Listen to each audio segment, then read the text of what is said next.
It is only 20 after 11. Today something really, really great happened to me.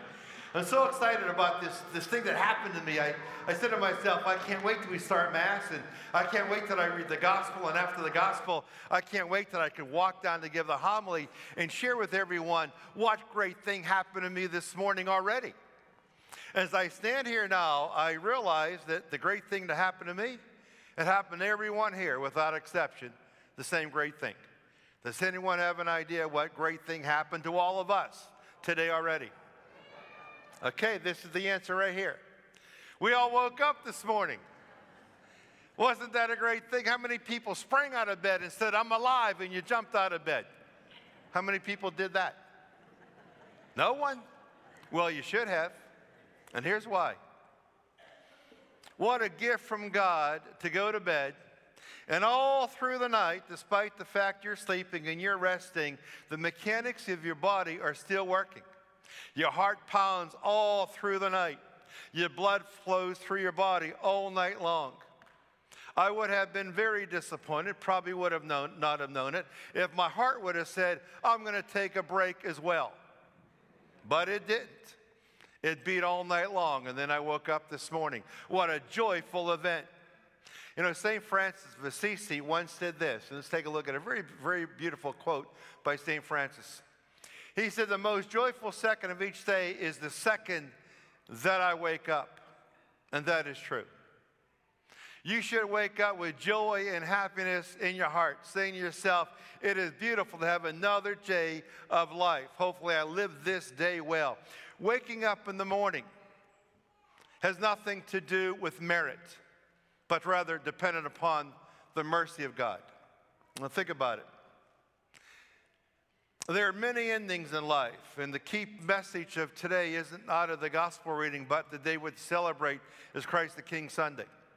This is the day of the end of the church year. New church year starts next Sunday, first Sunday of Advent. So many things have a start and so many things have an end. The calendar year starts and ends. The church year starts and ends.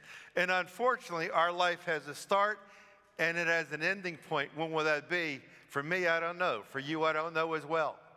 But of all the things that have an end, the one then we should really focus on is the end of our life, to make sure that I live my life well, that I get the most out of every day possible, that I make sure that when my life does end, I'll be satisfied and happy.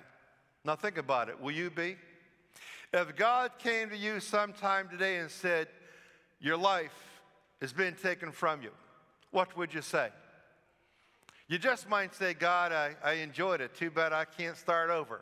Can you extend it a little bit? And God would say no. Then would you say to God, I unfortunately leave this world with regret, with mistakes of the past that haven't been rectified, and now I got to leave the world that way? Or would you be able to say to God, I hate to leave. I knew this day was coming. I left no stone unturned. Everyone that I love knew it while they were living and while I was living. And so as much as I hate to leave, I am ready. For my life has been full and complete. I have no regrets, no disappointments. I found my purpose in life and I lived my life as best I could. Yes, mistake-ridden, but joys obtained and a life loved. There's a motivational speaker, Wayne Dyer. Wayne died back in 2015 at the age of 75.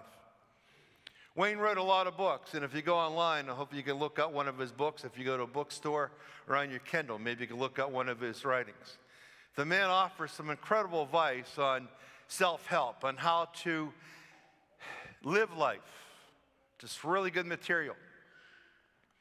One of his main premise of a video we're going to watch this morning from Wayne Dyer is that sometimes people die while they're still living.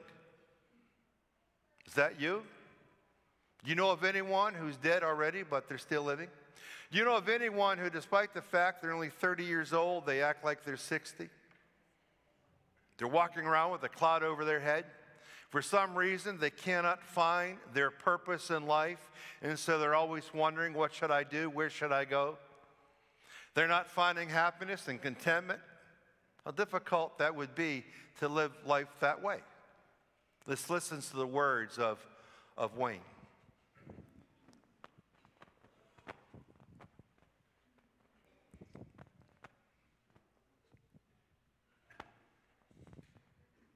The next principle I call "Don't Die with Your Music Still in You." And who better to quote than Thoreau when he talked about some of us hear a different drummer, and we must march to the music that we hear. But all of you have some music playing, and all of you have a heroic mission. There's no accidents in this universe. We all show up here with a purpose. There's an intelligence that is a part of everything and everyone, and all of us are connected to it. And too many of us are afraid to listen to that music and march to it. You out there, I know you have a book you wanted to write. I know there's a composition you wanted to compose. I know there's a song you want to sing someplace. Maybe you want to raise horses out in Montana. Or maybe you want to open up an ice cream shop on Cape Cod. Who knows what it may be. Maybe you just want to travel and see the world. Maybe you want to go into a relationship with someone but you've been afraid to, but your heart says it's the right thing to do. All of us feel something. And in Leo Tolstoy's famous novel, The Death of Ivan Ilyich, he asks this question that would be terrifying to me. He says, as he has his accountant from Moscow lying on his deathbed, contemplating the horror of this question, what if my whole life has been wrong? I've known what my music is. It's playing right now. As I stand here in front of you with these cameras and in this place, and as I sit down and write my books and tell the world what I know are my truths, I feel always completely on purpose and fulfilled. And no time will I ever come to the end of my life and say, what if my whole life has been wrong? Whoever you are, whatever that music is, however distant it may sound, however strange, however weird others may interpret it to be, don't get to the end of your life and know that you're going to leave and not have it played yet. Don't die with your music still in you.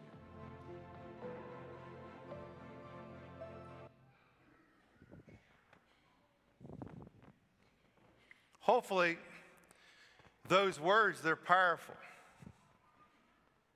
Hopefully you listened to them. Hopefully you allowed yourself to swallow them. If there's music in you, and there probably is, or almost has to be, don't die with that music still in you. It's a very powerful question to ask, and maybe somewhere during the course of this day, you might ask that question, what if my whole life has been wrong? Yeah, that answer to that question is in fact terrifying. Have you found your purpose in life? And if you have you lived that purpose? Have you spent a lot of your life, or a sizable majority of your life, trying to live your life the way others think you should have lived it? Rather than saying, this is my life, and I'm going to live it this way as I attempt to follow Christ his way. What if you say to yourself, I had had many opportunities, I never seized one because fear held me back. Incarceration is always a problem. Have you said, yes, I wanted to try other things and do new things and try some adventures? People told me I shouldn't. People told me I'm wasting my time. People told me I was silly. But that I rise above that and was able to say, I'm doing it anyway. Oh, yes, I fell. I dirtied my pants, but I got back up and wiped off the dust and kept going. Every one of us has a purpose in life, but unfortunately, life ends. And we don't know when that is. For one here, several here, it could be today, or maybe one of us will never make it to Thanksgiving, which seems so obviously that we should be able to get there. It's just a couple days away. But if I do, if I don't, if you do, if you don't, when God says, today, you're with me, what will you say? Hopefully you'll say, God, it's been a great ride. I would have loved it if it had been longer. But what you gave me I did it well. I lived it to the fullest. I found my purpose, and I lived it. And I loved every second of life I had. I want to leave you with that quote of St. Francis. I asked earlier how many people sprung to their feet this morning, and we're so excited they woke up this morning and looked like only a couple people might have. Something tells me that tomorrow morning there's going to be a small earthquake here in Little Borough, because you're going to jump out of bed, you're going to jump up on the floor and say, I'm alive. And if we all do that, you'll feel that vibrating through the ground of Little Borough. It won't be an earthquake, it's going to be happiness that you woke up. Waking up in the morning